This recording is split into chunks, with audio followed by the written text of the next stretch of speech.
this first game of today. We are actually going to be casting as well after this. In about 2 hours time, we're going to be casting Cascade and My Insanity going up against each other in the Cascade Clan League. So we're going to be jumping over to that in about in a couple of hours to do that match as well. So we've got a whole evening of entertainment here for you on the stream, even though some of it, even though some only one match of it's the SC2ITL, but also it's great to get involved on the other clan matches and stuff that's going on as well. So, guys, we are pretty much all set to go in here, and we are going to load this up because we're into our first game of this best of 7, ladies and gentlemen. It's going to be on King Sejong Station for this first game. And starting up in the upper left-hand corner for Against All Authority, we have our Blue Zerg player. It's Spotfire. His opponent right now, down in the lower right, from Team StarTale, it's Legend. Alright, so see how these guys are going to do. Both teams in pretty good recent form. In fact, let me bring up this graph to show you guys kind of how the season's been going for these two teams. So both of them currently on 4-2 in matches, giving them a +2 match difference. The map scores is where they differ. Against All Authority with a slightly better map score, but that's not all too different. They're actually kind of tied right now. AAA are 3rd place based on their map score, whereas StarTale are only 4th. But basically, the winner of today will overtake the other for good, or for this week at least. You can see how good a form these two teams have been in lately. At the start of the season, it was up and down for both of them. But the last 2 weeks, they've both won both of their matches. So they're both looking pretty good. You can see, especially StarTale, they had a really good start to the season, and they really did drop. It really went really bad all of a sudden for them. But they've come back over the last couple of weeks to really fight back. And kind of the same for AAA. They had a bit of a worse start to the season, but they've got better and better as time has gone on here. So we'll get going into this game as a Reaper is going to open up here. It's going to be Reaper opening up for I can't speak today. It's going to be a Reaper opening for our Red Terran player from StarTale Legend, as his gas has just finished up here. Good luck, a phone call by both players, and we're going to be getting into this very soon. Would like to thank StarTale actually for agreeing to play today. Basically, Legend and Life are off to BlizzCon in a few hours. So they're literally staying up really, really late. It's 2 AM for them guys right now, and obviously, I mean, if you're traveling the next day, maybe you wanted to get some sleep or something, but they've decided to play anyways today to get this week's match played on time. So thank you very much to them for helping us bring you guys some awesome entertainment on time, as expected. Always good. Hello, Fujita5. How's it going? Welcome to the stream. How's your day been? Still waiting for any real action to come down on the map here. We have got Gaspy in mind here for Spotfire. Only just really getting into this gas mine though, so it's just going to be a pretty standard speed time, as the first Reaper is going to be coming out and heading across the map. The command center is about to pop down on that natural expansion, and Legend is getting set up into a fairly standard game. A second Reaper on the way as well, so looking as though he just wants to, he's not rushing into a reactor or anything like that. Happy to just get a couple of Reapers out and to see what's going on. Hello, Bazooka. How are you doing as well, good sir? Hello, Lorning also. Good to see the chat active already. Always a good sign as this Reaper does come in towards this main base, but gets turned away pretty quickly. Here's my FPS bad already? I hope not. I really need to get this sorted out. It's just not easy to do on the weekdays when I've been in uni all day. Maybe tomorrow, or maybe tonight actually, will be my top priority. I don't know what it could be. Don't know. Anyway, a couple of Reapers here for Legend are now going to group up with one another. We have Reactor and Factory on the way at home for him. And he's actually going to add on 2 barracks here. Ooh, in quite an interesting position. Yeah, this is kind of cool, because this is kind of the place where you don't usually scout, as these 2 Reapers are being a little bit aggressive at the front. One of them turning away, getting a little bit damage done on that Queen. Not bad at all. We're going to see speed finishing up in the next 45 seconds or so. In fact, it's about a minute away, so he's going to have to be a little bit more careful with these Reapers in the coming minutes. But for now, he is okay to keep them on the map for a little while longer, as these 2 barracks again suggesting that Legend wants to go very aggressive, and we're probably going to see a fairly fast starport. And, we're going to see a pretty fast Marine Hellion push, more or less, here. So, it really is going to be up to Spotfire to scout. And, I mean, he doesn't necessarily need to scout directly these 2 barracks, But if he can scout in the main base and see no third command center, that would be absolutely huge. No anti-air right now for Legend to deny any kind of scouting. So he has now got 3 Marines on the way, and he will be able to spread these up. But he is gonna, he's gonna hide them. He's gonna make sure they're basically out of range of any Overlord. Like, you know, because obviously if Spotfire sees like 3 Marines all of a sudden, he's gonna be like, well, how did you just make 3 Marines that quickly? You know, that doesn't really make sense. That doesn't really work. So going to be interesting here. Now this Overlord is on the way in, and it is going to scout here, and it is going to see, you know, no third command center unless it's hidden down here. Now he does see 3 Marines right now, so does he pick up on the fact that these 3 Marines are maybe out a little bit more quickly than he would usually expect?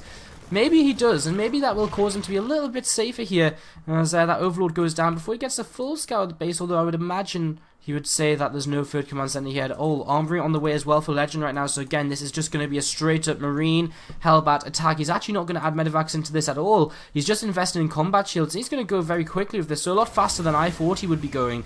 Generally, I think Stimpak, reacted medevacs, first 2 medevacs plus the Hellions, then you go across. But of course, with the Hellbats nowadays, you can do a lot of different variations, and of course, this is going to be one of them here.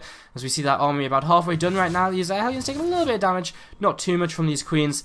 And we do see these Marines beginning to want to move out, avoiding this not quite. I thought he was trying to avoid the Overlord by coming out this side, but not quite able to. Bane and Ness is halfway done here for Spotfire, so it looks as though he knows something is up, and that he knows something is going to be happening here, basically, as Hellbats do begin to morph in range of the Queens, though, so he's actually going to lose one of these Hellbats straight away, which is a little bit of a shame here for Legend, as his Marines are about to come over and join up with the rest of this army. Bane and Ness is finished now, so Baners are going to begin morphing in, and they're going to make the real difference here, as an Overlord goes down. Spotfire going to hit a slight supply block for there for just a couple of seconds. He's out of that already, though, now, as these Queens and the Spinecrawler are sitting here near the front, and here we go, Hellbats moving forward. The Baners have finished, though, and Legend is all clumped up, and he gets cleaned up here pretty darn easily, and, well, that's not so great for Legend at all. Now, he does have another wave of reinforcements here, actually. He continues to trade. His SCV production is not being that great. 28 SCVs to 62 drones right now, and that's actually a huge advantage for Spotfire in terms of economy. With a third base already up and running as well, he's completely deflected this initial attack from Legend. And it's going to be interesting to see how exactly they go on from here. Supply depot on the way up in this wall. So we're going to continue walling off. Another couple of barracks on the way down, as we just see a command center being added on here as well. So Legend's going into his own third command center, but I mean, again, he's going to be playing from not the best of positions. In all honesty, again, like there's no other way to say it. You know, you don't want to be playing 25, 30 workers down. I mean, yeah, the Zerg's usually a few workers ahead, but 25, and it was even more a few minutes ago.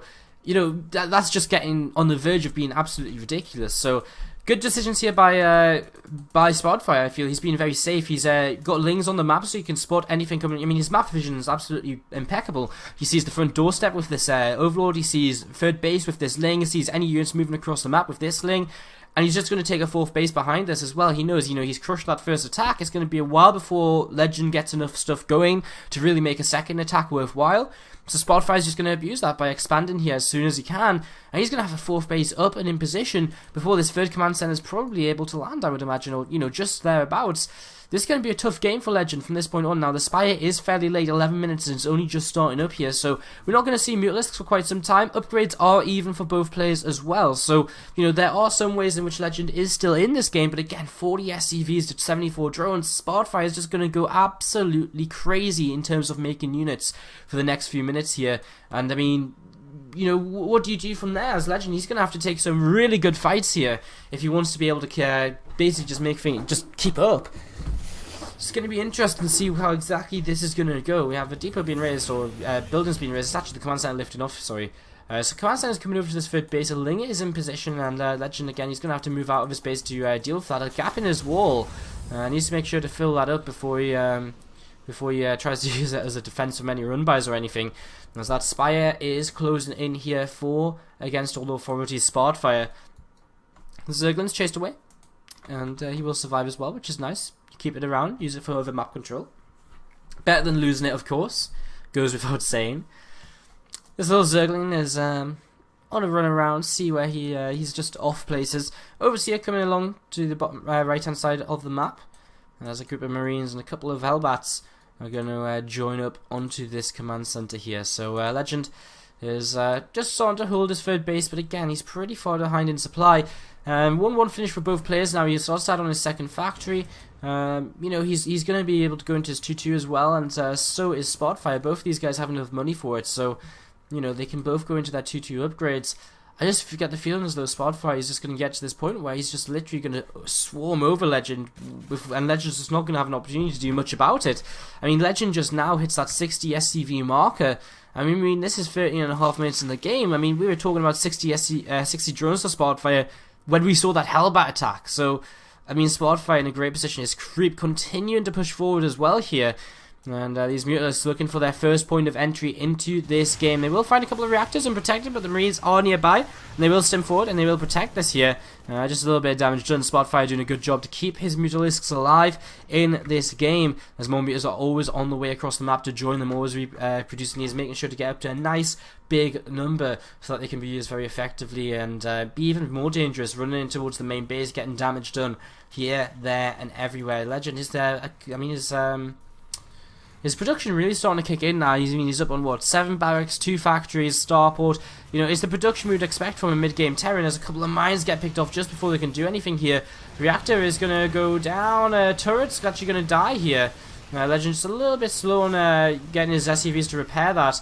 And he will chase these Mutalisks away for now. But again, how long is he going to be able to survive for? Because we see the Zerg army moving forward and looking as though he's just going to completely crush through here. I mean, Legend's actually not watching his army. He's going to be so late to stem. He gets completely surrounded. And he's not going to have anything at all. And the rest of these units are going to keep on coming forward as well.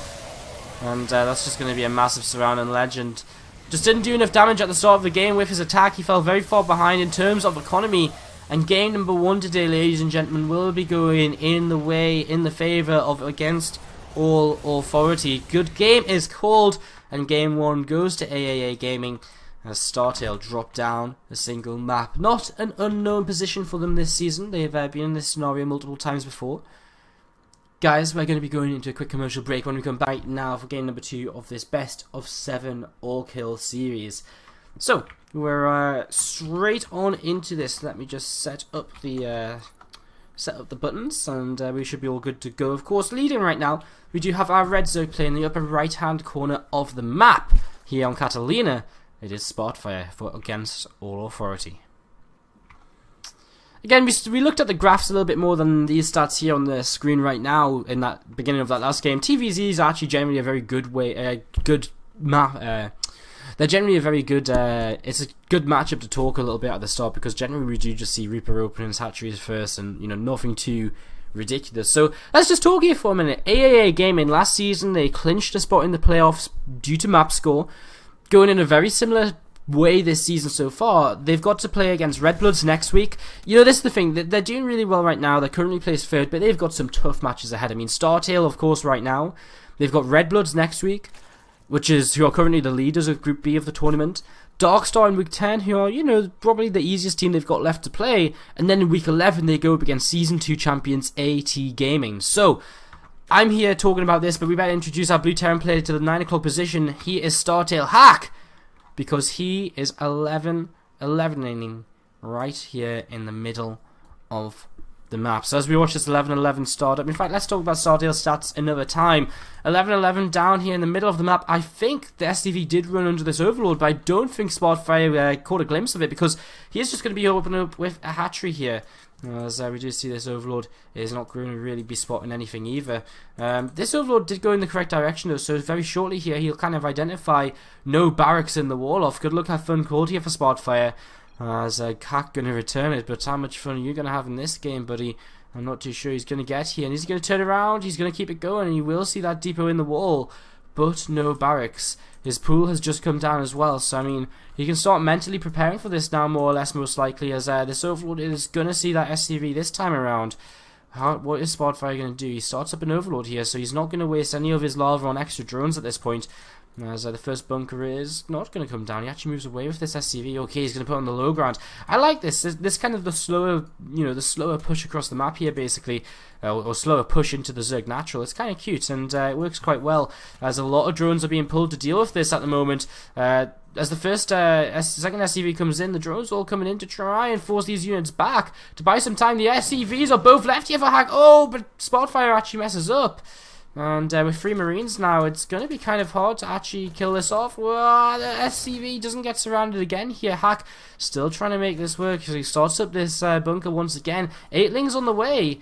And a Spankball are going to start coming down as well. Hack just going to play this slowly though, bringing across on the map another SCV. And this is a little bit of a weird position right now because, well, there's going to be the next bunker coming down here, and one Zergling goes down already. Not the best of starts, as with 5 Marines, these Zerglings don't really stand a chance, and I think you know, Spotfire here does realise this. So yeah, more Lings continue to come out as the second spine core is going to be started as well, and Hack's going to start working his way on this hatchery. I mean, the more damage he does here, the better it gets for him, you know, the easier it becomes, as we're going to see these Lings commit forward here and try and get in. He doesn't know where to go and he gets surrounded. Hack makes a huge mistake, and he's actually going to get all of his Marines surrounded and go down in a matter of seconds, and what a huge mistake that was. A slight second of indecision. He didn't know whether to go into this bunker or this bunker. He was going this way, then he went towards here, and he just ended up surrounded. And what a horrific mistake that was now, because all of a sudden we've got Hack, you know, being chased across the map by SCVs. He's got nothing at home. He needs to get some Marines kind of back home behind his wall, because otherwise he's going to be in trouble. He's going to actually just fight these Lings in the middle of the map though instead. And Hack is taking some serious damage here, as these couple of Marines are continuing to fall. A couple more Marines from these barracks coming through. I mean, he raises his wall. I mean, okay, Spotfire can't really penetrate this, but I mean, he can shut down these barracks in the middle. He's going to keep on killing the SC Marines. Hack lifting these barracks, going to bring them home now. Trying to expand, trying to take double gas. 18 workers against 18 workers, but from this point, Spotfire, all he has to do is to just make drones. We're going to see him end up in a very similar position to what we saw him again, you know, in a similar position to how we saw him against Legend, where he's just going to be so far ahead on economy. It's going to be very hard for the Terran player to really do anything here. Hack is going to drop these 2 barracks into the main base and start making some Marines from it. I mean, it's never a good scenario, right? He's literally here waiting to get Marines out. I'm surprised, okay, I mean, he's going to be able to finally start up a Marine. He starts up his factory. Going to be able to get his reactor here very shortly. But I mean, what a tough position he's in. 3rd base already on the way for Spotfire. And he's starting to push his creep out the front of his base as well right now. You know, trying to repair up these depots as much as he can. And finally these Lings do turn away as the first Marine pops out here. But again, it's a lot of lost mining time. It's a lot of kind of free damage done essentially here. And Hack will try and take his natural straight away, and he's going to move straight down here, take the bunker. No gas for Spotfire. He has got gas on his natural, but he's only just started mining from it, so it's a long way away until he can get speed out. So run-bys, etc. aren't really going to be an issue for Hack.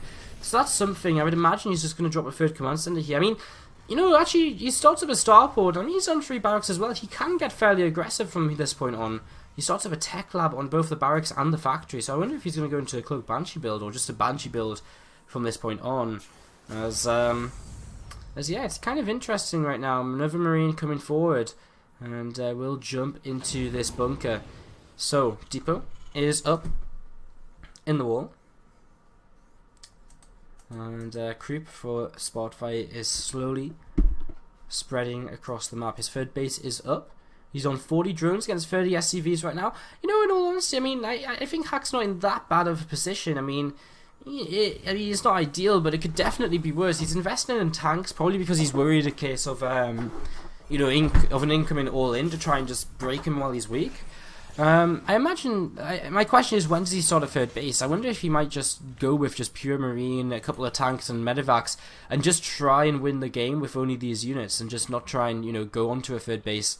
It sounds weird, but I mean, it might just be something which could just catch Spotfire off guard if he's not prepared enough for it. So we'll have to wait and see. I mean, right now we're seeing the Zerg play up to 53 drones already, 35 SCVs for our Terran, and without a 3rd command center again, he's going to really struggle. He's going to really struggle to, you know, keep up in work account and to stay competitive in terms of economy. Marine, the same as in this last game. The Zergling's just going to patrol here and watch out the front to see what's happening. and to see if anything is going to begin moving across the map. As second tank going to come across here. 2 medevacs on the way out. I can't help but feel that this is just going to be a push across the map. 3 tanks, bunch of marines, stim pack. I mean, you could maybe wait for combat shields as well if he wants to. Has he started to queue that up? No. You know, the first 2 medevacs. I mean, there's not really any units yet for spot fires. Hack's going to clean up this first Zergling. Zerglings again all across the map. And of course, this is going to be a sign for Spotfire to just start to morph in some Banelings here. So, is he going to be able to hold on? This attack is coming across. Third tank does pop out. Is he going to bring that across? So you can leave it at home? We'll have to wait and see. 2 more barracks going on. So, I mean, this is a fully committed all-in here from Hack. Spotfire is supply blocked. And actually, this is going to be, well, still kind of key positioning here. Because he can just siege up, lift up, and slowly just move his units in towards this main base. So, I kind of like this here for Hack. This is a nice little move, and this Spinecore is actually in a lot of trouble here, as these Marines are going to have to stim backwards, and if he targeted the Banelings, which he does get a little bit done of, I mean, this Spinecore is going to die off in just a matter of seconds, and Hack, this push is good. I mean, I like this push. He won one's quite close for his opponent, though. Look at that, he picks up, gets away, doesn't lose anything, but picks off the Queen, making, you know, injects more of an issue. Reinforcing Marines picked up once again a tank on the high ground as well now. So slowly pushing forward this siege position as a big tank shot goes off on a bunch of units there. Pulling back once again, just pulling these units always in towards this tank line. This is why I don't like the tank on the high ground. Can't evacuate it as easily as you can evacuate the Marines. Hack trading well. He's actually even in supplies right now. 1-1 has finished though for Spotfire. Combat shields coming in here though as well, and that's something we've got to keep an eye on as also as the game goes on, as Marines are going to pull back once again. Tank's going to get some new another set of good shots off. And dropping down here, Hack. I mean, reinforcements keep coming across the map. I mean, this siege actually gets stronger and stronger as time goes on. You know, he's only lost 1 tank. I mean, imagine he had another tank already on that low ground. This could be quite scary as it is. 2-2 starts up for Spotfire, so he's actually not too worried. He's currently down in supply, but of course, I mean, if he can hang on, if he doesn't die right now, he wins because of pure economy and because his upgrades are that much better as well. Another tank coming in here on the high ground. So, I mean, to Hack, he's going to keep going with this. He's trying to pick off the spawn pool. It would seem some things going to take some pretty hefty shots there. There's a couple of Banelings going to go down as well. And Hack continuing to trade very well here. The spawning pools have actually been targeted down quite quickly as Banelings get blown up. A Queen's on there. They're going to pick off a medevac, but not quite. Hack needs to be a little bit careful about that. Stimming forward again. This the spawning pool seems to be his target as well as the Queens. And again, using these tanks as just a way to clean up any kind of units which run towards him. The spawning pool getting lower and lower. Mutalisks continue to come out 2-2, halfway done right now. Reinforcements continue to come across here for Hack as the first few mutas do come forward here, and they're going to start trading. But Spotfire, I think he may be sticking around here a bit too long. He's lost a fair few mutas, but he's going to pick off most of the medevacs. And of course, that's pretty crucial because now no more high ground vision. Okay, well, there's the rest of the units coming in here, and we're going to see more units sieging up, but they're not going to siege in time as the Lings come forward, the Banelings come forward too. The Banelings don't connect on the Marines though, and the Marines behind these the tank there were a little bit protected. Now 2-2 is still just a minute away. Spotfire, the longer he holds on, the better it gets for him, but he doesn't have anywhere near as many units as he's had in the past here in this game, and now he's going to lose some of his Banelings, but he gets a connection on one of them. And wow, all of a sudden, +1's actually about to come in here for Hack, so he's going to upgrade a little bit as well. 4th base is here for Spotfire again. If he holds on here, and again, literally, if he just holds on, the game gets better and better and better for him. As the supplies are still surprisingly even. And moving forward here again, stimming forward, he's going to get himself a few units there, and he gets he gets a Banelane as well as a Mutalisk. And he's going for that spawning pool once again. Tanks again, enraged to just clean up a lot of these Banes. And again, has to be so careful of these medevacs, so these mutas are doing a great job of keeping that medevac count low and making it so much harder to kind of work here in this main base with the elevator play. More Banelings continue to morph in. I mean, if you can just stim in here, get that pool, that could cause a big issue. You have 36 Lings out at the moment, on the way out in the production tab at the moment.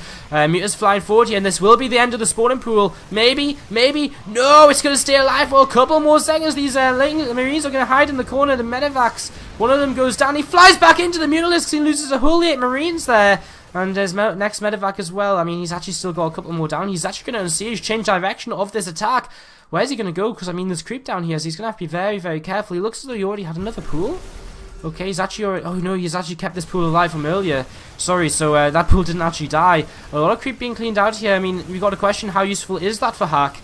as these Mutalisks come in once again. How many Mutas have died? Well, he's lost 9. He's been trading fairly well, though, as Hack throughout the game. And in fact, these Banelings all crashing forward, but it's not quite enough. More Banes continuing to morph in, and Hack with this tank line. I mean, he's just going to keep making it harder and harder for his opponent to do stuff against him. Pulling back here against these Banelings, and again, just doing a good job. The tank's doing the majority of the work here. 2-2 has finished up, though, for our Zerg play, and that 2-2 brings him a lot of opportunities here. Another meter is going to go down. A couple of Banelings moving forward. The tanks will clean them up, though. And again, Hack having cleaned up this creep. I mean, slowly and surely he actually gets into better position. Here we go. Spotfire is actually going to commit forward. So many tanks, though. How does he attack into this? I don't know if he can. He doesn't have anywhere now. He's actually left so many units at home. He's not fighting with his entire army, and by not fighting with his entire army, he's just creating such an issue for himself here. Time after time. Hack has to be running out of minerals, though. He might just pick this up and land at our third base soon. But that's actually being blocked by Spotfire. He's thought ahead about this. So he's thought about this possibility. A pull clump of Banelings there just getting annihilated by a group of tanks. And again being baited forward and losing units for nothing. Hack is starting to look better than he has looked for the entirety of this game. As, I mean, again, he just needs to keep enough Marines alive. As again, Spotfire goes not quite too far forward there. That time he keeps the majority of his Banelings alive. Doesn't just run them into the tanks this time. Which is definitely an improvement as a single Marine takes the tank fire from a Zergling, which is moving forward. Some Banelings getting cleaned up again. Some Mutalisks falling also. Hack continues to try and extend this supply lead at the moment. As a tank sieges up again as this main base mines out, though. Hack is going to become more and more troubled in terms of how much money he can spend. He's actually got a third command center. Wow, he's actually made a third command center throughout all of this. I just thought he was on 2 bases, you know, sitting here all in essentially. But he's actually started up a third command center, and that means he's actually going to have good economy for the for much longer than I thought he would. So Hack's going to remain in an okay spot here. He's continuing with upgrades as well. So I mean, it's not going to be like 2-2 against 0-0. It's going to be 2-2 against +2 soon.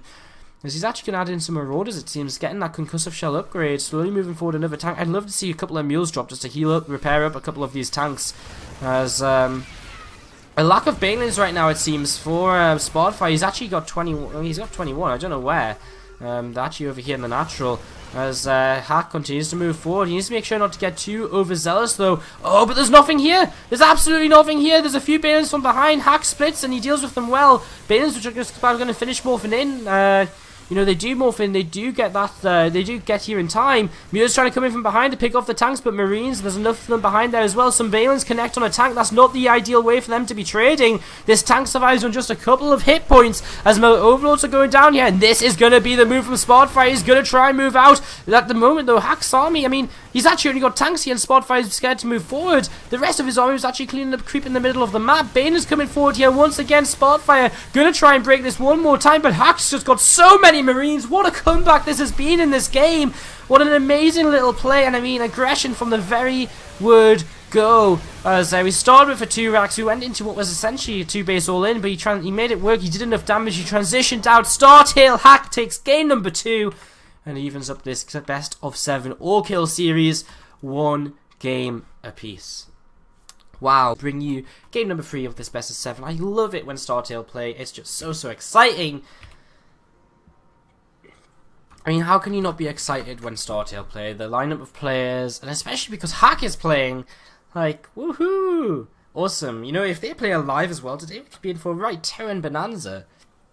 If that's an appropriate way of saying it. Anyways, let's introduce our players. In the southern side of the map, at the 6 o'clock position, ladies, gentlemen, we have against all authority, Psionic.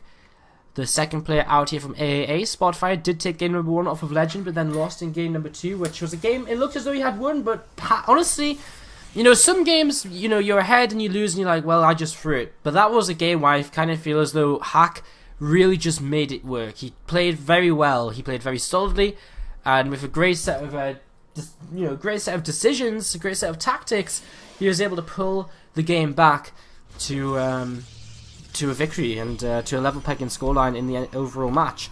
In the upper left hand corner is the player we're talking about, StarTale Hack, the teal Terran. So last game we did talk a little bit about the stats of AAA Gaming. Let's look at the stats of StarTale here. So they've actually had a really good last couple of weeks. They played against they beat Cascade and Redbloods in the last 2 weeks, who are 2 of the top teams in the league. And coming up, I mean, after AAA Gaming, they also have a match against Darkstar, which is going to be a fairly easy match for them. and you know, I would imagine. And then they have to play AT Gaming, which will be one of their tougher matches. But in general, just one tough match really ahead of them once they get past AAA Gaming here. And again, if they get past AAA Gaming, they make quite a big advancement in the league. In the final week of the season, StarTale will play against Punchline. But that's again, I wouldn't say that's going to be as much of a challenge as AT Gaming and other teams they've already gone through here today in this league. So I'm still quite confident that StarTale are going to make the playoffs. It was looking a bit shaky for them earlier in the season, but yeah, I've pulled it back.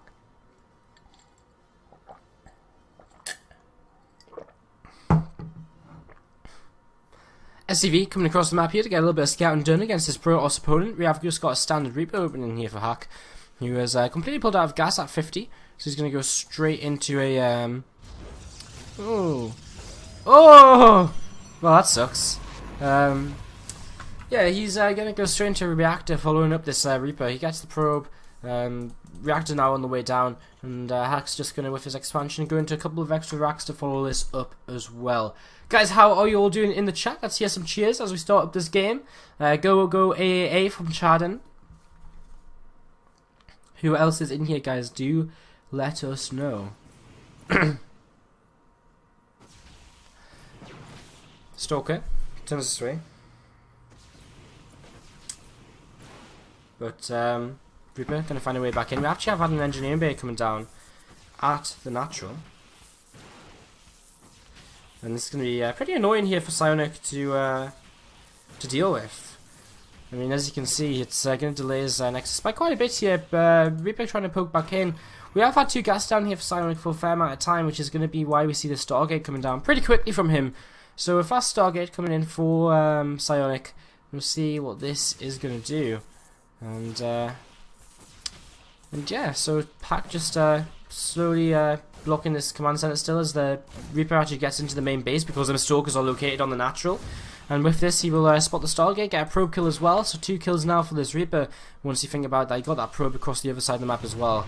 Unfortunately, this Reaper will fall, and the engineering bay goes down. Also, Nexus finally gets up, but Hack has great information. He has a great standing in this game, and he's in a good position to go forward in. Crotel in the chat saying both teams have 3-2 score win rate, so this is actually a really important match, and I mean, it actually is so important. It's actually that both of them are actually at 4-2 because they both won last week. The Wikipedia isn't quite updated, so it really is a really important match because the winner is going to have a lot more, the loser is basically going to have very limited freedom as to, let's watch this actually as he kills off a Stalker here. I like what Sion's trying to do. He's trying to weaken the Marines, pull them out of position a bit to make the Oracle do a little bit more damage. But did lose a Stalker there, which is a little bit sloppy by him. And he's going to try and run by. It's going to be a mistake. Hack wasn't really expecting it either. He still picks off a single Stalker. And there we go. Where's the Oracle? There it is, flying straight by and towards the main. There's actually nothing here in the main base. Hack has made a devastating mistake here. What was his plan against the Oracle? Like, this just doesn't make sense. I mean, this is huge damage for Psionic, but why? That is my question. Why? Both Core doesn't have any photon overcharge though, and this Marine army is coming across the map. 5 Marines are going to finally chase this Oracle away, but I mean, it's done some fair damage here. As he gets in, he is going to start taking down that Stalker. He doesn't quite take it down. He can start against the Nexus. He can actually just go straight up into the walls of the main base. Another 10 seconds until photon overcharge.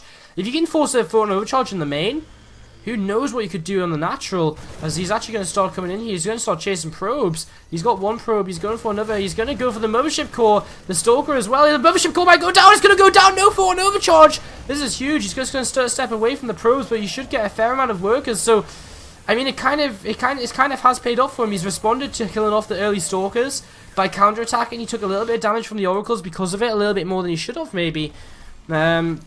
In fact, he's still going to keep taking damage from these Oracles. He actually realizes he has to pull these Marines back, which is a shame because it'd be nice if you could go across the map and counterattack. But I mean, if you wanted to do that, maybe you should have invested in an engineering bay. Yeah, more SCVs continuing to be picked off here.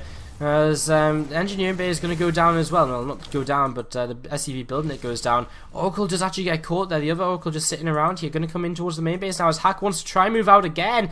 He might just intercept this other Oracle. No, not quite. 22 SCVs to 23 probes. as another Oracle's going to keep on picking up kills here. I mean, Psionic's actually evened up the worker kill count 15 to 15 at the moment. And these Marines coming forward here. I mean, how much is being delayed by these Oracles? Stimpack is in the game, but look at this Oracle. Well, not quite that much more energy to go. As he doesn't have Stim, and he's actually going to get this Oracle. So a big mistake there by Psionic losing that. And, well. Interesting position for these guys right now as, I mean, we're going to actually see another Oracle die here unless Psionic's just in time moving it, and he is. So he keeps that alive, a little bit of damage done to it. But back at home, what does he actually have? Answer, nothing. Does he even have a mothership core back up? No, he hasn't even made his mothership core. So he actually only has at home 3 Stalkers to defend. And that is very, very bad, because he actually has no other buildings. He's got a robot facility, a Stargate, and 1 gateway. His second and third gateway are only just building now. And there's a stim pack here for Hack. He can stim, he can kill these Stalkers if he wants to. And that's exactly what he's going to do. He's going to stim, he's going to start chasing these down. And there's 1 Stalker, there's 2 Stalkers, and that's going to be the last unit on the map for Psionic. I mean, he must have something else somewhere. I mean, somewhere, surely, somewhere, maybe? No? I'm not too sure. I don't know why my screen's jumping around. Sorry for that, guys. As he moves up in towards the main base, there's just no units here. If there's no units here, what's he going to defend with? The probes have to be pulled again. I mean, Hack can just keep on stimming and stepping if he wants to all day long. More units coming in from behind. He's going to stim again. He's going to chase down the mothership core again. And more probes are going to keep on dying. The Oracle goes down because there's just so many Marines. Okay, the Oracle survives on 2 hit points. What does that really matter here? These Marines are very low because of so many stim packs being used, but they've done a good job. They've done even more damage here across this side of the map. 27 workers killed to 20. What a scrappy game we're seeing between these 2 players, just taking it in turns to take a chunk out of each other's economy. This Oracle's going to come in here and, well, he's going to get a few more kills. He's actually going to go up to 24 against 27 in the worker kill tab. And still 30 SCVs to 27 probes. My problem is, though, I mean, we've got Medivacs on the way for our Terran player. We've got him with Stim and Combat Shield Bio. Well, our Pros player has no tech at all. He's got a Robo Facility, he's got 5 gateways, but he doesn't have a Robo Base, doesn't have, you know, he's got no splash damage, he's got nothing in this game. So generally, our Terran player's just got an army which can trade so much more efficiently than our Protoss players. And, well, how much more exciting is the game when there's no photon overcharge, right? Kappa. Oracle coming back in here. This horse does on 18 kills, and he's going to look for some more now. So he does come in, and he gets a single kill there, and there's another. So we're actually back at almost level pecking workers killed. And there it is, 27-28 now, as Psionic takes the lead in that respect. A single sentry, 3 Zealots and 2 Stalkers here to deal with this little army, and I just don't think it's going to be enough. As we see this unit coming up the ramp, and here we go, the stim pack comes in, and these Zealots, well, they're going to try and engage, but there's just so much healing here, and he's struggling to even get through the first round of units. Now you can sort of step backwards, and Mortal comes out, but there might just not be enough here to tank for it. A lot of Marines in this army, and that's going to be a lot of DPS to go against this Immortal, and it's just going to go down so quickly, and I mean, this should be it here. Psionic's pulling his probes to try and help out. He's going to keep on losing them, though. Mine's going to burrow. GG Calder, and Hack takes game number 3 to take StarTale into the lead here for the first time in this match. 2-1 advantage for StarTale right now here against AAA Gaming. And, well. We've got quite a series on our hands, because that was a fun little game, very back and forth, very, very interesting, with a lot of damage being done in each player's mineral line.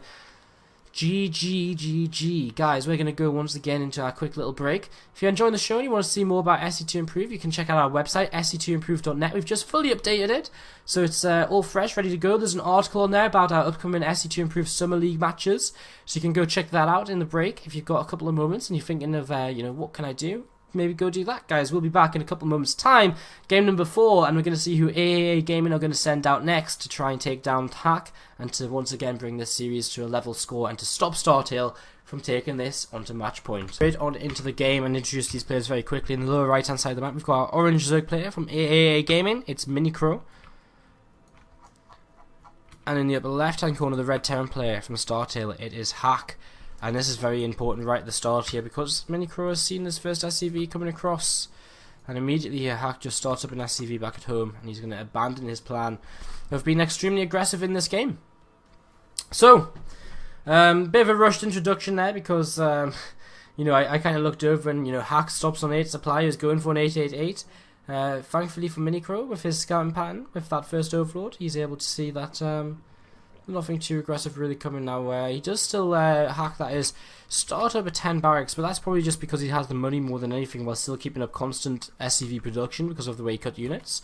Minicro is going to open with a pool first here nonetheless before going into his hatchery. So yeah, change of plans from what these guys, from what I would imagine both these guys would want to do initially. I mean, change plans for hack obviously, but Minicro, I imagine, having seen that SCV, is just going to be very safe and put that spawn pool down first anyways, as we're going to see him try and block the natural expansion for a little while here, but not quite able to. That's out of position, isn't it?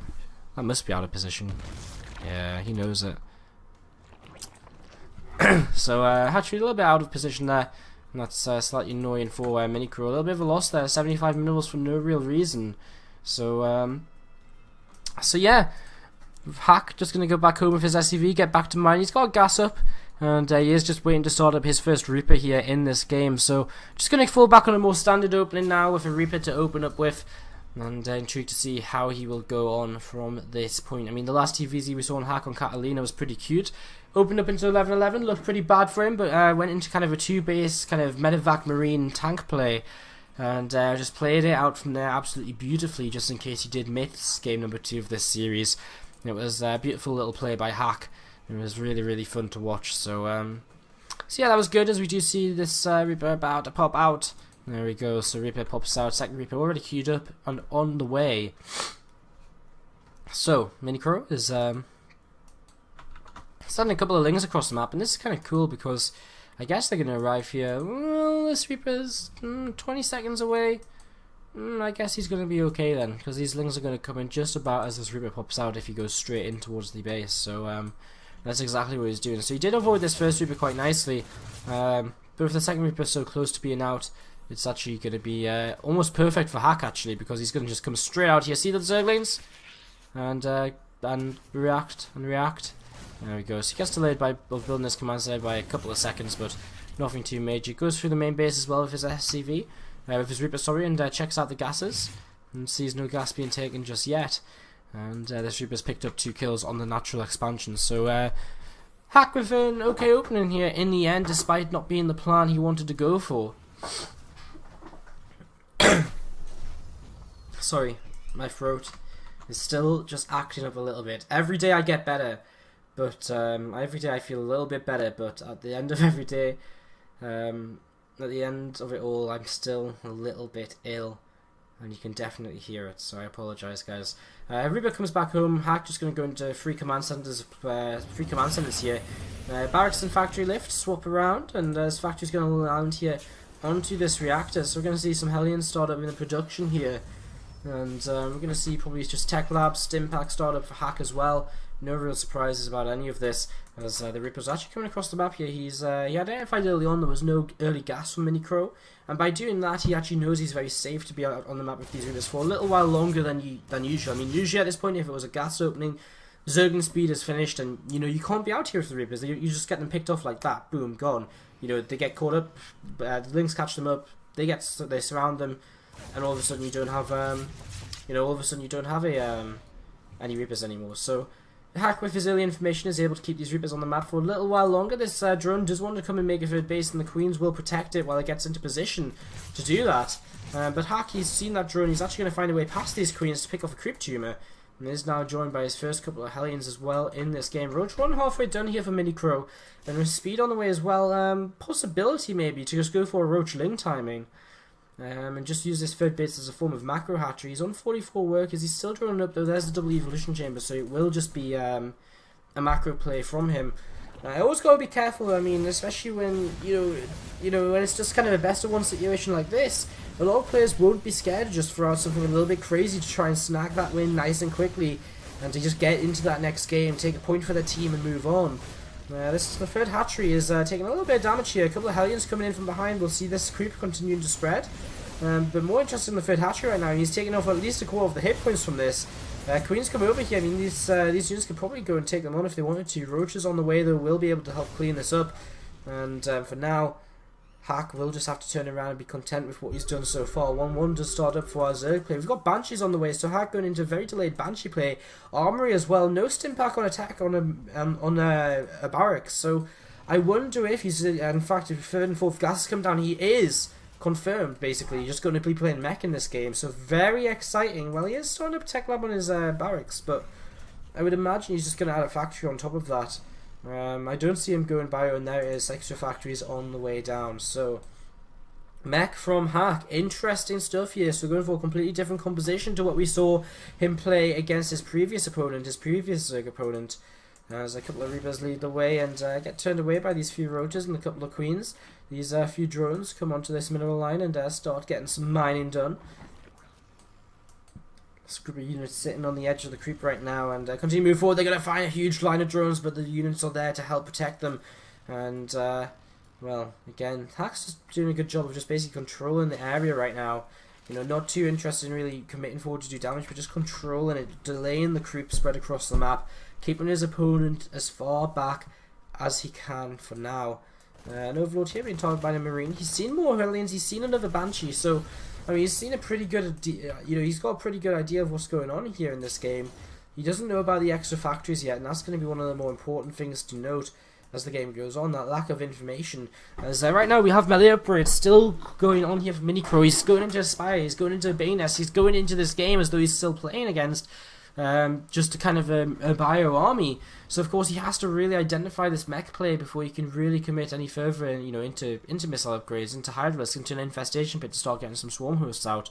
Do you see a fourth patchery on the way to the right hand side of the map? So Minicrow is beginning to expand here. There's a couple of Reapers just being used for map control. A single Marine is also going to go and be used for map control over on the eastern tower.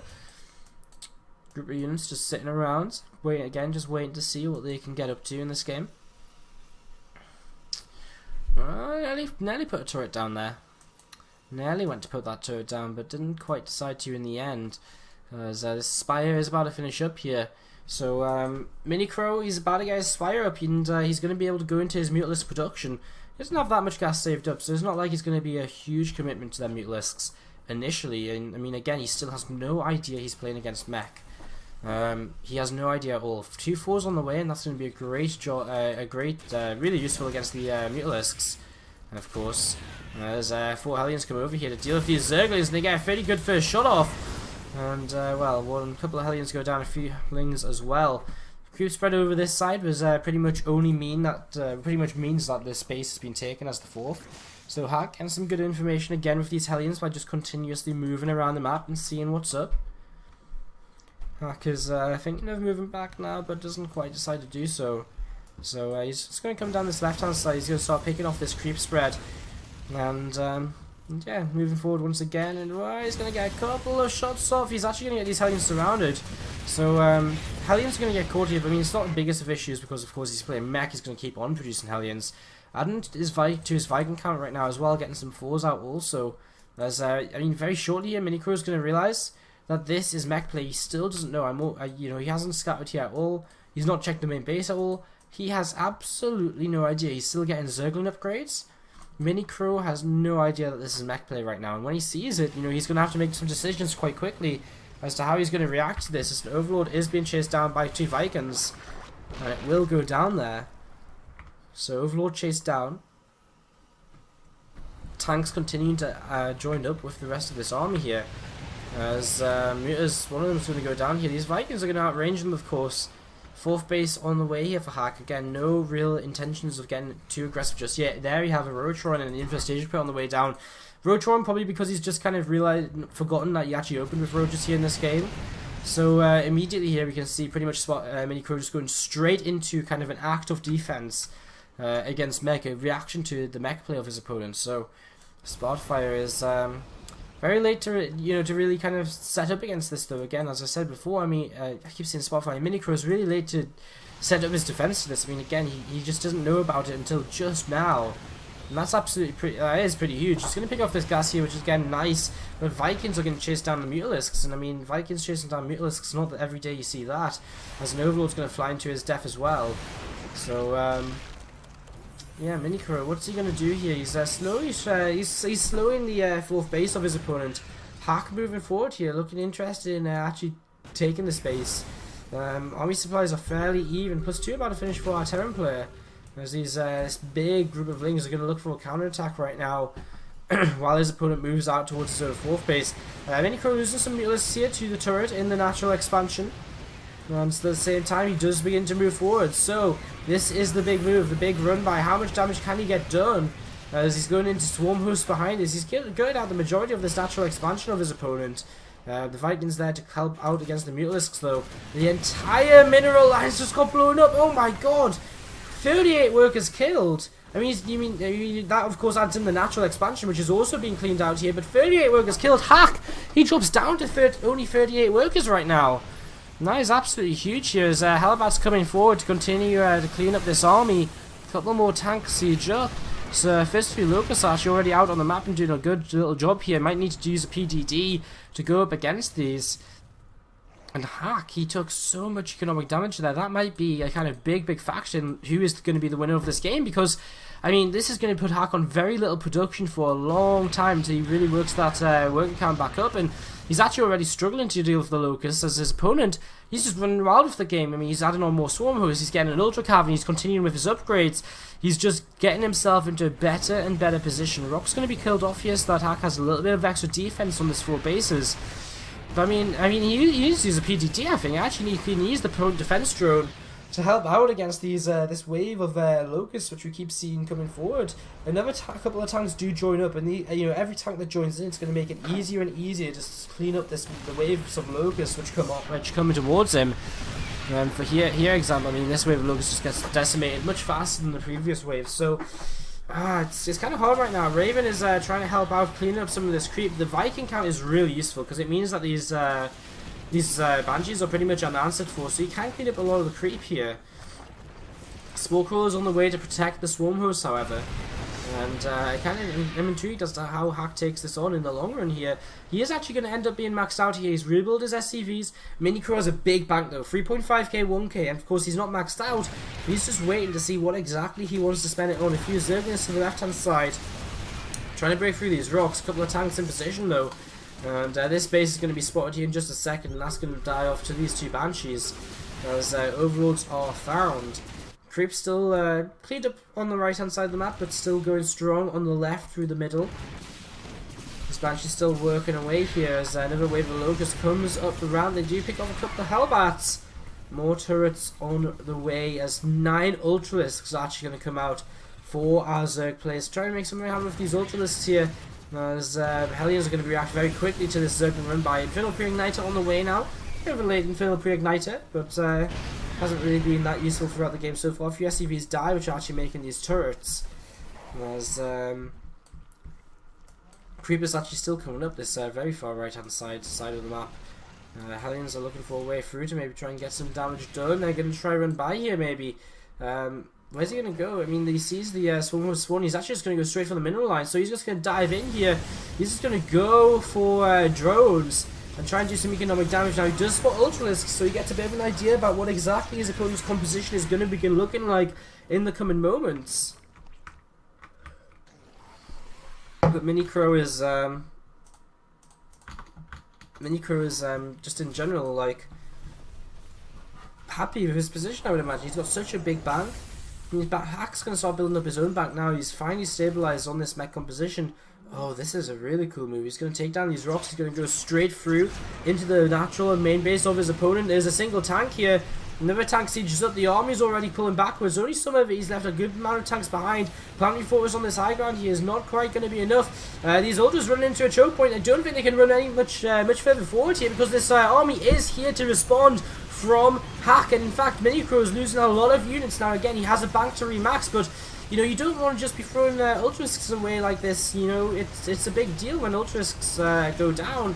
They're expensive units, and now actually Minicro spent his entire bag in just catching up Hack in terms of supply. That was a big loss for him there, as the resources lost tab is showing. It's an absolutely monumental loss for him there in that engagement. So that was a big mistake, and he's probably going to pay for it here as Tank's still cleaning up these waves of Locusts coming forward. Hack, does he feel confident enough to keep moving forward? Answer, no. He's just going to sit back a little while longer, but again, I feel he'll be happy to have depleted at least a bit of his opponent's bank here. More Ultras, more Infestors on the way. I say more Infestors, it's the first time we've seen Infestors being introduced this game so far. So, So yeah, it's they're still going on. They're coming up in production. A few turrets getting cleaned out here by the Locusts, which continue to come forward. The Ultras and Infestors all meeting up at the 4th base of the Zerg player, joining together, getting ready to go into whatever this next stage of the game may be. Upgrades continuing for both players, +3 mech weapons on the way here for Hack. +3 is already done on the melee for Minicrow. He's got +3 Carapace 2, he's got +2 flyer attacks. He's going into +2 missiles, as we still see just Locusts head first in towards these tank lines. A couple of Banshees moving around, looking to see what they can get up to. Is the Raven still about? I say a couple of Banshees. There's actually 5 Banshees out right now. Raven's still about on the map, so you can use that to clean up some of this creep spread if he wants. As yeah, just gonna sit. I mean, it's kind of an interesting game because with this added air composition already up basically here for Hack, it's gonna be very hard for Minicrow to do anything. He can't go into Broodlords. So he basically just has to sit on the Swarm Hosts. I mean, he really is investing a lot into the Ultras. He's not got that scary a number of Swarm Hosts. He really is going to be relying on the Ultras here more than anything. They're going forward here once again. So many tanks though, and Unsiege tanks are going to wreck these Ultralisks. Absolutely destroy them, and that's a little bit crazy here as the Air Army is going to move around hunting down creepy scans, kind of unnecessarily because he's got a Raven in there still. Queen's here to transfuse these Ultralisks. +3 mech weapons is going to finish. We do see some Hydras added on. I don't think that's all too bad of an idea, honestly. I mean, add on some Hydralisks just so that he's able to, just so he's able to deal with this Air Army, which is becoming more and more of a threat as the game goes on. Moving up here, he's going to keep on cleaning out some of these crypt humors. I mean, there's so much of it. There's a couple of fair few of those actually going down. Minicrow can actually lose a bunch of overlords there. He'll get very supply blocks. So that's 9 more overlords in production for him now. And well, I struggle to see these Ultras actually doing anything useful against this mech army at this point in time. I really, really do. I mean, he's got the Queens to deal with the Banshees, but I just don't see them doing that well against these tanks, which we keep seeing from his opponent. And well, there's a nice fungal growth for some of these tanks here. These tanks are just going to be left on siege, and you can see they work away against these Ultras nice and quickly. Queens are here, of course, to transfuse, and the Banshees can come forward as well if they're not too scared of the fungal growths. A few tanks did siege up there in the end, as the Ultras are going to come forward here. Or come forward, I say come forward, they're actually going to fall back a little bit. So, Minicrow just going to sit over to the right hand side. And there's a bunch of Vikings going to sit overhead. He's really going to try and run up this route. I mean, there's even a turret wall here. There's not many units here just yet, of course, so he's actually going to start throwing some infested Terrans in. The tank army is on its way to come help out with this. Overseer's going down left, right, centre. Total turret's coming down as well. And Minicrow hits his head against another brick wall at this point. And, well, this game's getting a little bit stale at this point. I mean, we've seen some fights, but it just seems to be the same fight over and over again, where Minicrow hits his head against something and he just can't break through. Crowdeal in the chat, I much prefer Bio-TVZ, to be honest. Well, I don't disagree there. He hopes Swarm Hosts are removed in Legacy of the Void. Yep, that would be decent. That would be alright. Ultras getting cleaned up once again. As these Locusts are going to come up to the high ground, and they're going to get cleaned out pretty quickly. So I mean, I like what Minicrow's trying to do. He's trying to fight. He's trying to pull his opponent apart, but I suppose just not giving him the chance. We actually have a Hellion run by up the right hand side right now, spotted very quickly by Minicrow, so he'll clean this up without too much of an issue. These Banshees are still just moving around the map. He's about to lose one of them to a Spore Crawler here. But he's just moving around the map with these, and I'm surprised that he's not got the Raven with them. He's actually just keeping them cloaked up. I guess there's Hydra's on the map now, so it becomes a little bit scarier. He has to be very careful of the fungal growths as well, because he just doesn't want to lose his Banshees for no reason. So 5th base trying to be established here for Hack. He's cleaned out this creep up to this side. He's got a lot of command centers on the way. As again, these Ultras are going to come in towards this natural expansion. How much can they really do here? Auto turrets coming down to help out fungal growth on a lot of these Vikings actually.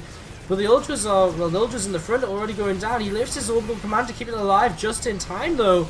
And well, a couple of Hunter's Seeker missiles coming down here. They will just fizzle out as the Infestors retreat.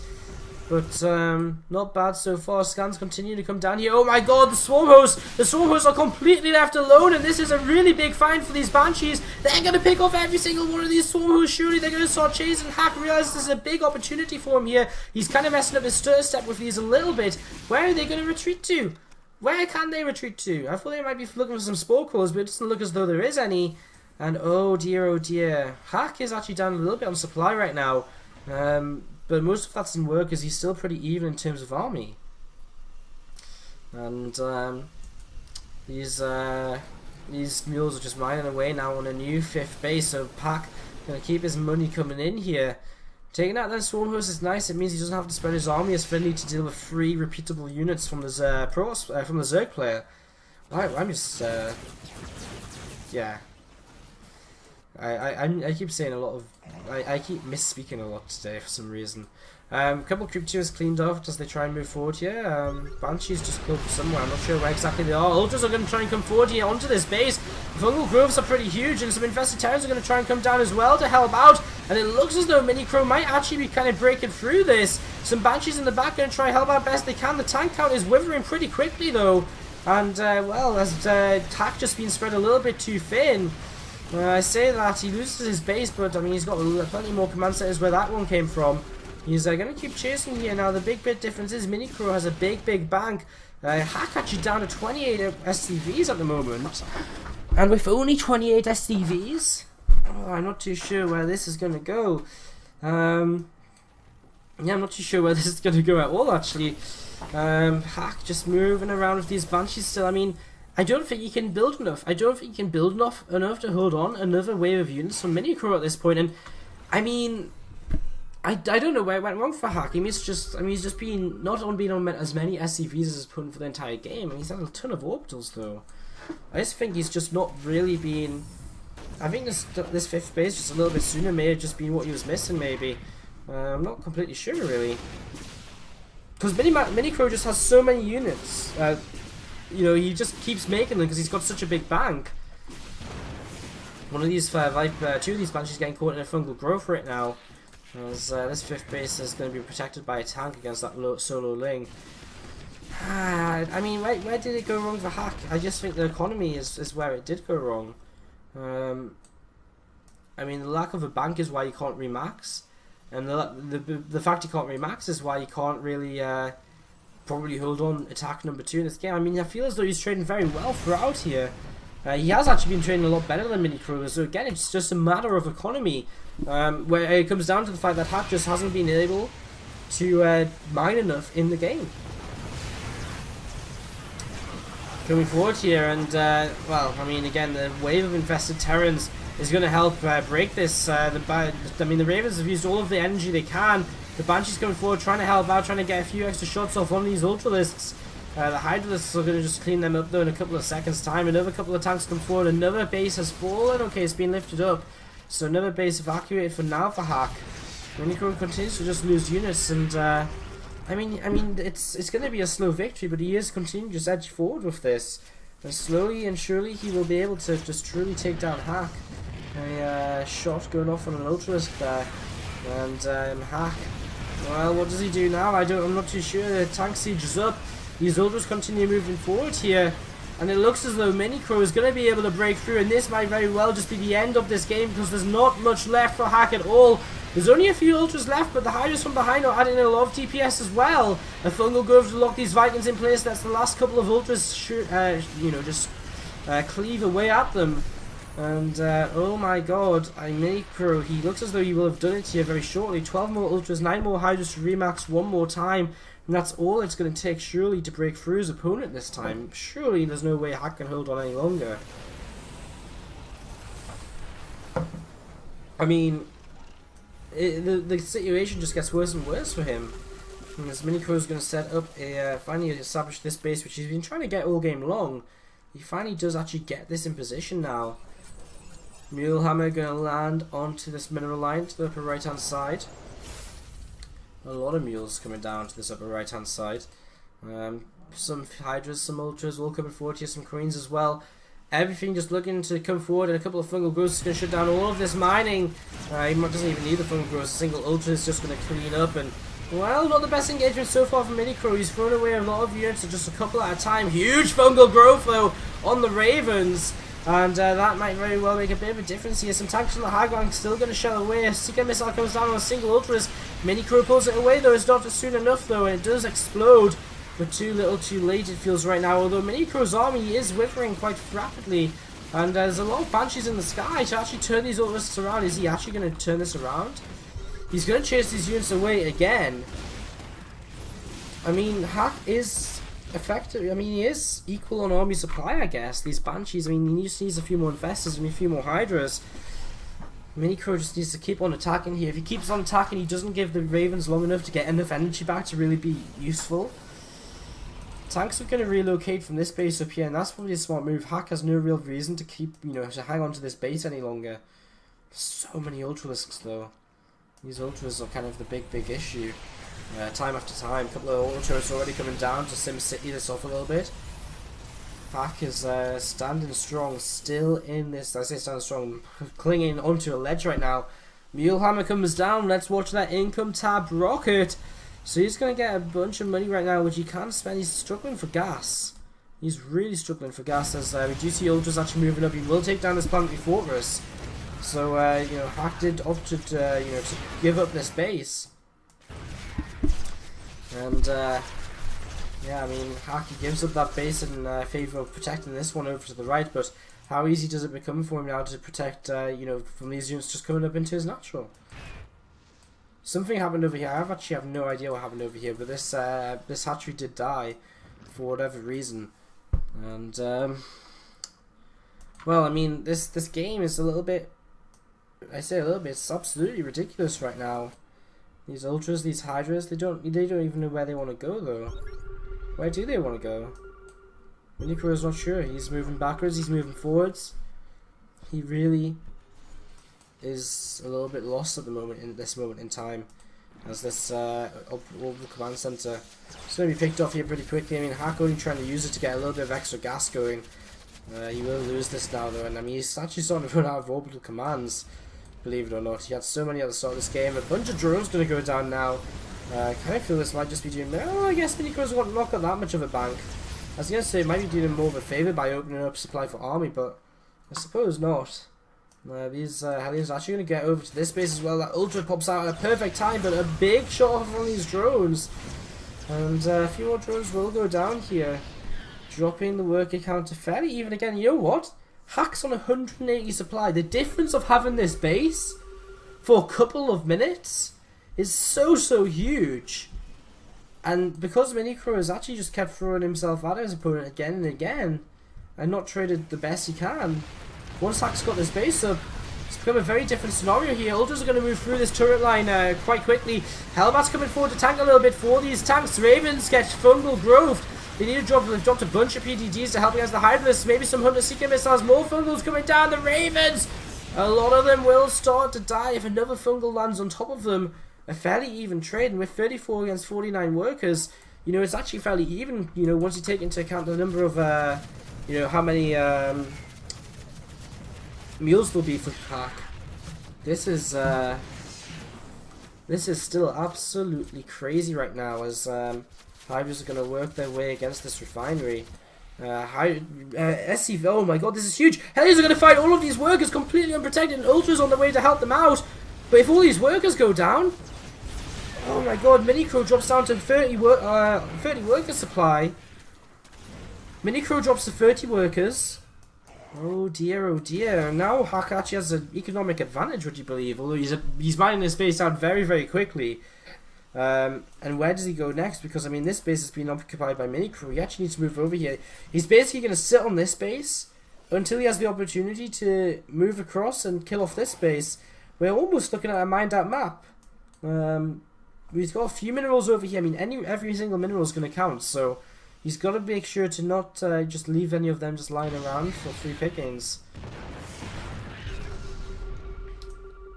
Wow, this game's crazy. Hack ahead in army supply by about 20 to 25 right now. A few more Hellions on the way. And equal on workers, but Hack with running out of places to mine from. One single mineral patch left here. How long is that going to last? Well, there it is. It's gone. Look at the resources lost. 48k to 63k. And the problem is just he doesn't have anywhere to mine from anymore. So he has to. He's saying, you know, take that base now. That base isn't important to me anymore. But this base is. And if he can kill this base and mine from this base, that's the game. Because there's no mining here. There's very little mining here. This base, whoever can hold this base, wins the game. So Mini Crow, he's going to counterattack to the upper right here. That's not going to matter at all. Well, maybe if you can pick off these SCVs, that will actually help out quite a bit. But if Hack can just sit on this base, that's the game. You know, that's all he has to do to win this game, because he's got so many minerals here. He can just outproduce his opponent now. In the long run. Another orbital command will fall. Hack's army on the way back. A couple of locusts here. If you could just kill off them two swarmhosts, they've been a nuisance this entire game. And a couple of fungal growths do land here. Tanks will begin to siege. Hellbat's coming forward to tank. The tanks get such a huge volley off there, and these ultras are forced to just retreat here. 13, 50, 14 supply up right now for Mini Crow in terms of army, and that's the supply which is most important right now. Hack needs to clean up this base, and he is. And he's cleaning it up. Just a couple of spore crawlers left here. There's an overlord spread creep there as well. He needs to get rid of that so you can land a orbital command over there. And once he does that, that will be an advantage to him. As Mini Crow, army supply advantage now. Who is going to be able to take a fight? You know, one big fight. I'm not too sure. Tank siege, but it's not the best of positions really for Hack. But oh, the fungal growth is huge on the ramp.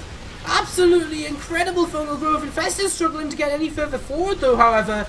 And again, chased away now. 7 queens on the way. Queens are, you know, basically Mini Crow's investing. He doesn't have gas. He's actually mined out of gas almost. He's mined out of gas. Wow, so Mini Crow has no more gas, so you can only make queens. And I mean, queens are probably the best unit he can make. This base is just the tipping point of this game. This base is the tipping point of this game, and it's going to be Hacks now. Mini Crow's going to attack to the right again. Try and clean out whatever he can. I mean, Mini Crow, he just stuck on these Ultralisks for way too long. Like, can you imagine what would have happened if he'd just done anything else? Like, I mean, the Ultras were good. They did break Hack. They had Hack on the run, but, you know, he just kept doing it, and Hack just kept on defending. In the end, Hack, you know, every time he traded, Hack held on just about. And in the end, one time Hack just held on a little bit better, and that was kind of it. Mini Crow, I mean, he cleans out this entire right-hand side of the map. We are almost on a mined-out map here. There's actually 400-ish minerals here. That might be worth long-distance mining for Mini Crow. He's got a couple of minerals over here. What? He's got 1,000 minerals over here, so he's still got stuff to build from. Hack lands this base. He's going to be able to start muling it up. He needs to move over here to defend it, though. He needs to move over here to defend it. He needs to get the gases going on it ASAP as well. Here we go. These Ultras are going to begin coming forward. The Hellbats are actually kind of stuck on the ramp, so they're not going to be all that useful here. And that's going to be pretty huge, as the Ultras are beginning to clean up the SCVs, which are working away on whatever they can. PGG is doing a great job to help against the Hydralisks.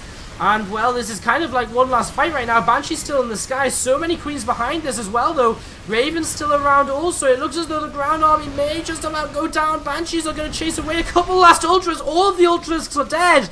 And, guys, you've got to remember, there's no more gas for Mini Crow. He doesn't have any more gas. So all we have to see out of Hack is for him to hold this base and to mine some gas from it. Orbital goes down, but there is more command centers available to Hack. There's still command centers available to him. Only 2 SCVs. But of course he's got orbitals, so he can just drop some mules and then build some SCVs, and then, you know, he can mine the gas. The gas is the difference here in the long run. The gas is the entire difference in this game right now. As this orbital is about to land in front of these few tanks. Vikings are going to chase down an Overlord here. Goodbye, Mr. Overlord. Overseer's still moving around this orbital plan, looking to come back. One of the 2 SCVs has been found. Here it is. Mining some minerals. I really feel as though get that gas going. I guess he can't build the refinery. Oh, the mule hammer. This is it. What's he trying to do? Is he trying to get on the high ground? Ooh, high ground's smart. But it's covered. It's covered by the tanks. Hack's thought about it. He knows what he needs to do to defend this. The minerals are rolling in from him now. He's just going to keep building Hellions. He doesn't even really... He's not interested in the gas, apparently. I would still imagine he's going to start some SCVs. I would imagine the gas is still going to be... I mean, looking at the army, though, I mean, mostly pure Ling. Hellions are actually going to be a great kind of composition against this.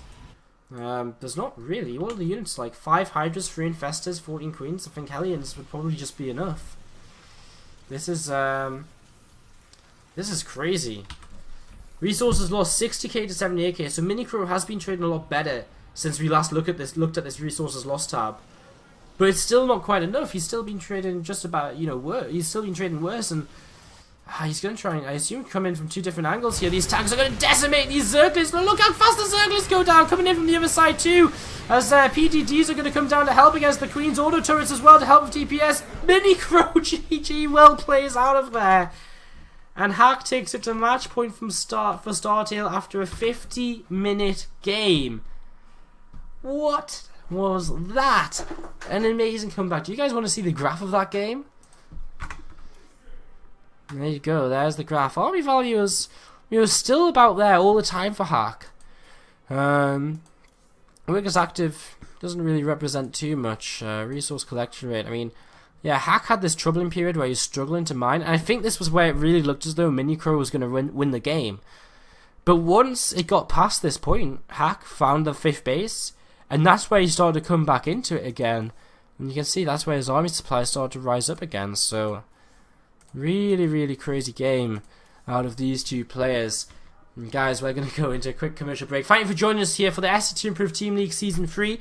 We are in a match between StarTale and Against All Authority right now. After this series, we're going to be casting Cascade versus My Insanity from the Cascade Clan League. So a whole bunch of StarCraft 2 action coming for you guys tonight. We'll be back with game number 5 of this best of 7 all-kill in just a few moments' time.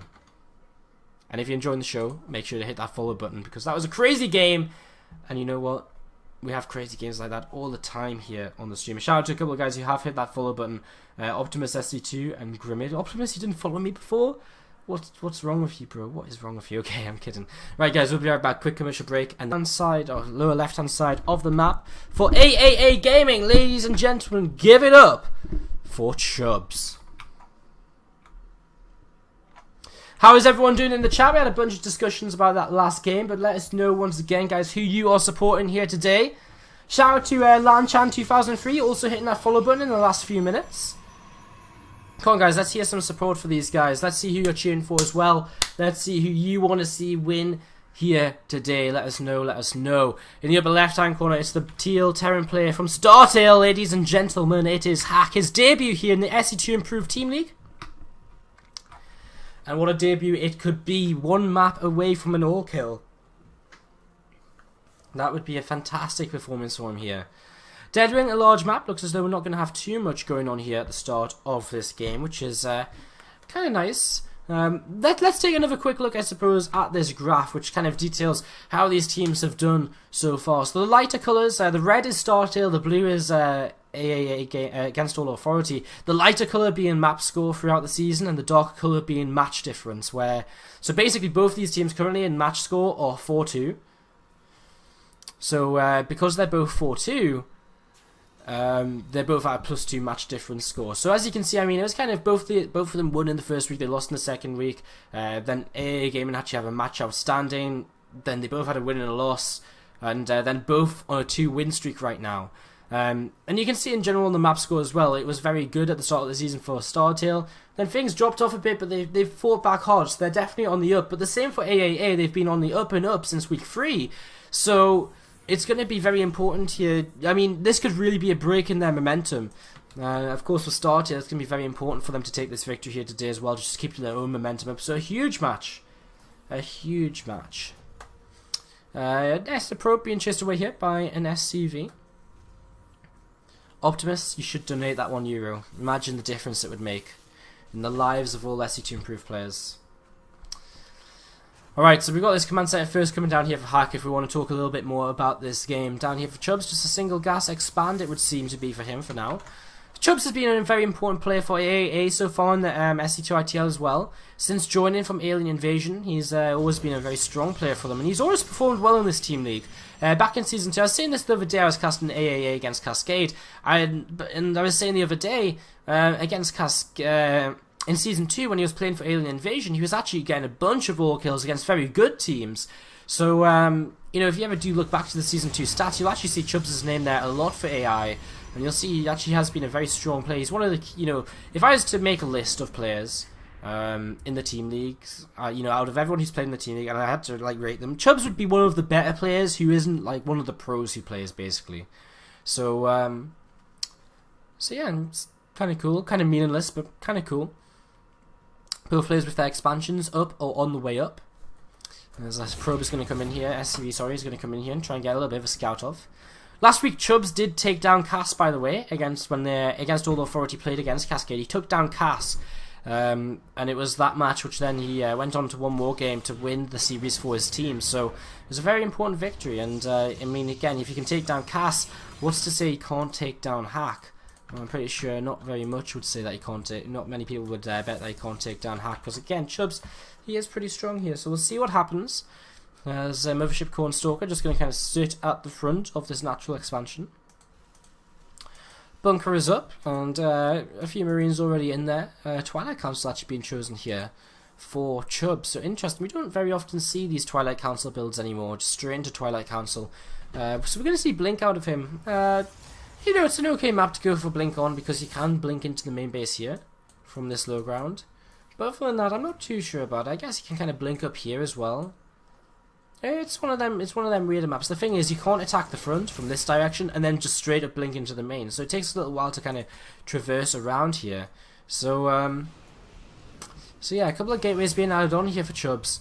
And intrigued to see how this goes. Still just on 2 gases here, so, you know, the longer he sticks on these 2 gases and doesn't take his 3rd and 4th gas, the more this does begin to look as though he's just going to add on a ton of gateways and go for one big all-in here to try and end the game. Now, he does take these gases, so let's see what he does. He does add on a robo facility too. So it looks as though he might just be open and blinked so that he can maneuver around. I mean, this is a very large map, so being able to blink around and deflect drops is definitely going to be a big positive for him. So we do have a bunch of Marines coming up here. 9 Marines looking to try and take on these first 2 Stalkers. Chubbs, some pretty good control so far. He's going to take down one of these Marines in just a second. No, still not taking down one. Now he gets one of them. And he could go for another depending on his control. Hack doesn't want to commit too far forward here. And will now just begin to back off. So a little bit of damage done. Hack not really achieving too much. Losing a couple of Marines. And Chubbs, nice solid little defense here to begin with.